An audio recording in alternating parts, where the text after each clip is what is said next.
Hate has no home in San Diego. Islamophobia has no home in San Diego. An attack on any San Diegan is an attack on all San Diegans, and we will not stand for it in America's finest city. Please, let the families mourn. Let them pray, as we do always at the Islamic Center of San Diego. It's a house of worship. It's not a battlefield. Shock and anger tonight as the nation's latest mass shooting unfolds here in San Diego.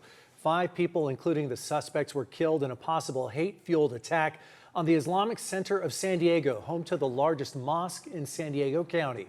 Now, a broken community is left searching for answers. Good evening, and thank you for joining us. I'm Carlo Cicchetto. And I'm Anna Laurel. We learned just within the last hour that the mother of one of the teenage suspects reported her son to law enforcement hours before the shooting started. Shots were reported at the center in Claremont, right off Balboa Avenue, just before noon today. Right now, we know 3 victims were killed, all men, including a security guard investigators believe may have prevented an even deadlier attack. The suspects, both in their late teens, were found dead in a car blocks from the center with what police call self-inflicted injuries. Right now, both San Diego police and FBI investigators are combing through multiple crime scenes in the Claremont area, and we have team coverage tonight. News 8's Steffi Roche is gathering new information on both the victims and suspects. And our Steve Price is at the site where the kids from a school at the Islamic Center are reuniting with their families. But let's start tonight with News 8's Shannon Handy, who's been on the scene all day. Shannon, what can you tell us tonight? Well, Anna and Carlo, you guys just mentioned that new information. Police Chief Scott Wall did confirm that the mother of the 17-year-old suspect, he is one of the teenage suspects, called San Diego police 2 hours prior to the shooting. She indicated that her son was suicidal. He had left a note with possibly some hate rhetoric, and that he had left their home in her vehicle with 3 of her firearms, although he did not specify where he was going, and there was no specific location mentioned as somewhere he may have been heading to. So at the time, they did not know who was at risk. But officers did deploy their license plate reader system, and they were not able to catch up with the vehicle. The vehicle was scanned in Fashion Valley. They went to that area. The vehicle was not found. They also sent officers over to Madison High School, where that 17-year-old is reportedly a student, just in case. And as they were going through that process, they got a call of the active shooting at the mosque. So when officers arrived at the mosque around 11:45 a.m., they encountered 3 adult male victims outside the mosque. And when officers were assessing that scene, they get a call of a second scene just a couple blocks from the mosque. A landscaper says he was shot at by someone in a vehicle. We're hearing the landscaper may have been wearing a helmet, and that a bullet hit that helmet, and that helmet may have saved his life.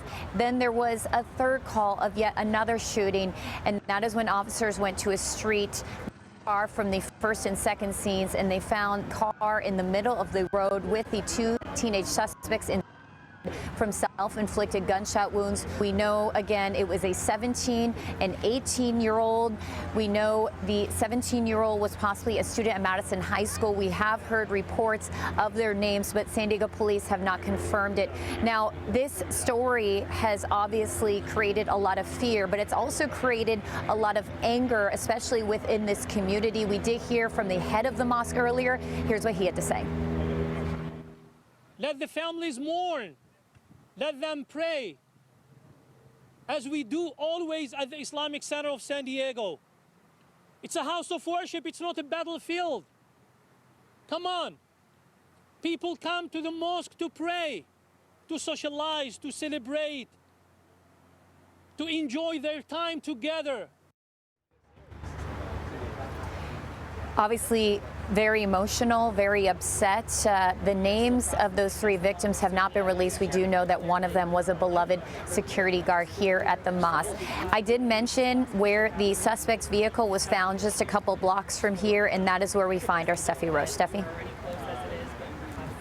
Thanks, Shannon. Yes, right now I'm on Batista Street, and right behind me is the block of 3800 Hatted Street. That is where police found the teen suspects dead from those self-inflicted gunshot wounds. I'm going to step to the side so you can take a better look at the scene out here behind me. It's still active, but definitely a lot quieter than when we first got out here earlier this afternoon. It is still blocked off now. Law enforcement, they are still down there.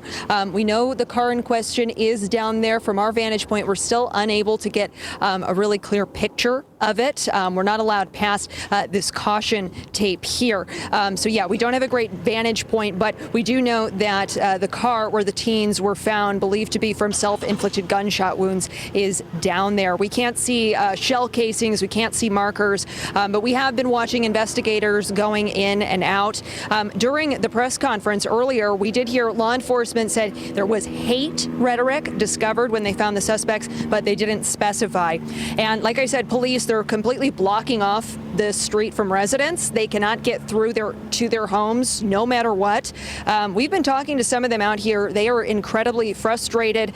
They just want to get to their houses. And here's what one son and mother told me just a little while ago. 4-year-old mom is right here in the car. We live on Hatton Street right there. He could let us go through. He wants us to park here and have a 94-year-old woman walk 500 yards to get her medication. No, it's not, Mom. Yeah, I mean, it's horrible that somebody got killed, multiple people got killed, horrible. But a woman that's 94 years old right now that lives 1 block away, needs to get to her meds, they won't let us through. Yeah, and like I said, we've been talking to lots of residents out here that were just waiting to get home. San Diego police, they say that it's probably going to be a few more hours before this street opens up here behind me. But we'll keep you updated in our newscast and on our website. But for now, I'll send it back to the desk. All right, Steffi, thank you. And as we mentioned, when police got to the Islamic Center and discovered 3 men dead outside, they evacuated the children from the school, fearing an active shooter. We saw images of the students holding hands as they were taken to safety. News 8's Steve Price is live at the Islamic Center, where those students were reunited with their loved ones. Steve. So Carlo and Anna, when we first got here, as you can imagine, it was a very chaotic scene. Police knew that 2 shooters had left the area, but what they didn't know is if there were still more shooters inside. And this Islamic Center was packed with children. So as they were able to clear the center out, they finally were allowed to release those children. We saw those kids, as you mentioned, walking hand in hand, holding police officers' arms as they walked around the corner to a church that's located in this area. And that's where parents were sent to go pick up their children. But imagine being those parents, not knowing if your child is okay. We had a chance to talk with one dad about the experience and relief he had when he found out that his son was okay. This is very scary. Like, I was like, this is the, I'm cold feet, I have goosebumps in my hand, and this is the scariest part of, staying in the United States and sending the kids to school, especially that when it is a Muslim school where there are all Muslim people, and because of the hate crime and, people not liking us and stuff like that. So this is a very scary moment for us. Yeah, I'm really, really scared. How old's your child? He is 8 years. So in grade 2. Second grade? Grade 2. Now, have you heard he's okay? Yes, I talked to the teacher and I have a video call. He's doing okay. They're scared, nervous. Now they're at a safe location. So, yeah. How awesome was that video call to talk to your son and see him and know he was okay? That's the biggest relief, For sure. Seeing them and talking to me and making sure that he's safe and no harm came to him. Yeah, that was a very, very big sign of release. I'm just waiting to hug him and take him home, man. Yeah.